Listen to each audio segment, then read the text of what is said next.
गवालपारा जिल्लानि दाखालि 1.5 मासनि सिगां मोनसे जाथाय जानानै थांनाय जायखौ जों हिरण्मय खाख्लारि बिनि न्यायखौ जों बर' हारिया बा बै हिरण्मय खाख्लारिनि नखरनि बिमा बिफा सोद्रोमाफ्रा बा बिनि न्यायखौ मोनबायना बा जायफ्रा हिरण्मय खाख्लारिखौ सिथारदोंमोन बा सिथारदोंमोन बै नखरनि रायजो राजाफ्रा आरो गामिनि ओनसोलनि एज ए बर' जाथिया बा बर' हारिया न्यायखौ बा बिसारखौ मोनमारबायना जों हिरण्मय खाख्लारि जेब्ला थैदों बै समावहाय बा श्राद्धनि सिगां गोबां आफादफोर थांदों आरो गोबां आफादफोर खोथा होबोदों बुंबोदों थांदों नुजाहैदों जोबोद मोजांनि बाथ्रा बेफोरबायदि दुखुनि समाव ओंखारहैनाया बा गसंहैनाया माबा मोनसे गोरा खोथा बाथ्रा बुंबोनाया बियो बर' हारिनि देरसिन खामानि नाथाय दा फैयै फैयै जों हिरण्मय खाख्लारि जों लोगोसे जाय आइजोफोर जिनाहारि खालामजानाय बेफोरबो न्यायाव मोनबाय नामा गैया जों मोनाखै नाथाय बिनि उल्थायै बिनि हेंथायै जों फरायसा आफादा बनजार लानानै राजा लामायाव बा जों धरना होफिननो ओंखारनायनि बाथ्रा बुंनायखौसो जों उल्था खोनाफिननो मोनदों जे जों बर' जाथिनि सोरबा पलिटिक्सफोरनि बाथ्राखौथ' बाद दोन जोंनि बर' जाथिनि माबा मोनसे उन्नत जानाय बा जौगानाय बेखौ आसाम स्टेटआ माब्लाबाबो लुबैया आरो स्टेट गभर्नमेन्टआ जायखि सरकारानो थाया मानो सोरबा बिजेपियानो थाथों सोरबा कंग्रेसआनो थाथों सोरबा गुबुनानो थाथों एजेपियानो थाथों मालाबाबो जों बर'नि मोजांखौ लुबैया मानो नैबे जोंनि मोनसे मोनफा मोनफा प्रुफ जानानै दं थिगैयासै बै समाव जों माखासे न्यायखौ जों मोनाखै बर' जाथि हिसाबै दावहा नांग्रा जाथि हिसाबै दावहा नांग्रा हारि हिसाबै होआखैबो जानो हागौ दाथ' जों बर'नि गेजेराव मोनसेबो हाथियार हमग्रा मोनसेबो दिनै आर्मस दैग्रा बेफोरबायदि हारि गैला नाथाय दा गैसि जोबनानै थांबाय दिनैहाय हाथियार हमनाय गोजोन पिसआ फैदों होननानै बुङो जों रायजो राजायानो बुङो पिस फैबाय होननानै आरो दैदेनगिरिफ्राबो फैबाय होननानै बुङो नाथाय दिनै स्टेटआव थानाय बर' सुबुंफ्रा बेसेबां सेफटियाव दं जों खोनासंनानै लानि मानगोनां फरायसा आफादनि दैदेनगिरि टिपिन बर' बिथांनि माखासे बाथ्राखौ जों खोनासंनानै लानि बिनि उनाव आं फंनैसो बाथ्रा बुंफिनबावलांगोन जोङो दुलाराय बर' फरायसा आफाद राभा फरायसा आफाद आरो गासै हारि माहारिनि आफादफोरा ज' लोगो नांनानै अखा जुब जुब हानाय समनि गेजेरावब्लाबो जोङो मोनसे सुबुं गौमा आरो सुबुं रेलि खालामनाय जादोंमोन आरो बिनि गेजेरजों जोङो जास्टिस नागिरनाय जादोंमोन जे जाय मेन एक्यूज जाय मेन कालप्रिट धन आली आरो लोगोसे बाहार आली रेहमान आली बिथांमोना गेंरेप इन्सिडेन्टआव इनभल्भ दङ आरो बेखायनो बिथांमोननि सायाव माने स्ट्रंनिफ्राय स्ट्रं एक्शन माने फासि होनांगौ आरो फास्ट ट्रेक कर्टआव बेखौ लांनांगौ आरो लोगोसेनो SIT गठन खालामनानै बे गुटै तदन्तखौ मजबुतै खालामनांगौ बेनि उनाव भिक्टिम परियाल हिरण्मय खाख्लारिनि नखर आरो सानै माइनर गार्ल जाय बिथांमोनखौ रेप खालामनाय जादोंमोन बिथांमोननि नखरनो कम्पेनसेसन होनांगौ हिरण्मय खाख्लारिनो 20 लाख थाखा आरो बे भिक्टिम परियाल रेप खालामजानाय नखरनो 5 लाख रां होनांगौ होननानै जोङो दाबि दैखांनाय जादोंमोन किन्तु दिनै एप्रिल माने मे दाननि 3 आरो 5 निफ्राय दिनै जुन दाननि 23 तारिख प्राय 1.5 मास आरो बे 1.5 मासनि गेजेराव जोङो आसा खालामदोंमोन मिजिं खालामदोंमोन जे आसाम सरकार आसामनि जे सरकार दङ बे सरकारा बिनि सायाव मोनसे जास्टिस मोनसे न्याय होगोन होननानै दिनै जोङो नुबाय जे लखिमपुराव सुनिल गगৈ काण्ड जादों बेखौ लानानै DGPआ बाहागो लाहैदों बेखौ लानानै मन्थ्रिया थांदों बेयाव माने ओरैबायदि परिबेस नुदों जे सुनिल गगैनि जाथायखौ लानानै बिथांमोना बिराद एक्टिभ किन्तु जोङो दाबि दैखांदोंमोन जे बे हिरण्मय खाख्लारि मार्डार खालामनाय जि केस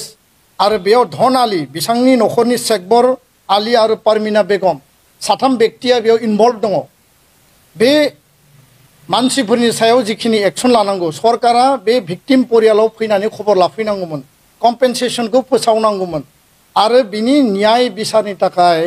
पुलिस आरो आइननि भाबै जिखिनि प्रक्रिया दङ बिनि सायाव फास्ट ट्रेक कर्टनि बेबस्था खालामनांगौमोन किन्तु दिनैसिम सरकारखौ आसाम सरकारखौ टु शब्द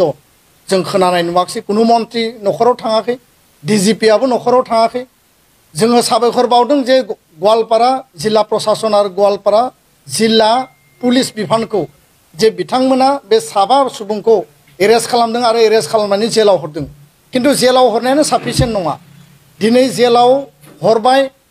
जेलाव हरनानै दिनै बिथांमोना बेल आपिल खालामदों जुदि मास मोनथामनि उनाव बेल